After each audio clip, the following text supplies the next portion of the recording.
CTM stock analysis. Next week, is it a buy or not? Watch this 1 minute video till the end, find out. So Castellum stock, 3% increase in price, a solid 3% increase in price. And the way that I'm observing this is I want to take more buys, but I just want to, right? It's not that I'm taking purely because the rules still haven't been met. Previously, it's been all this bullish delivery, but for context, I've done 33,000 videos over the last 4 years and spent thousands of dollars on course mentorships. I've documented it all, by the way, on my YouTube channel with CTM.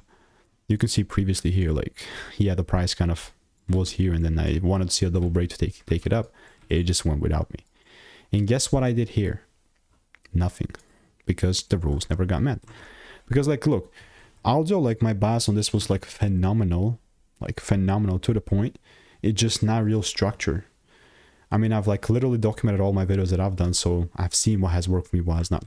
And if you want to make more money trading in a simple and lean way, click the first link in the description. It's a free newsletter.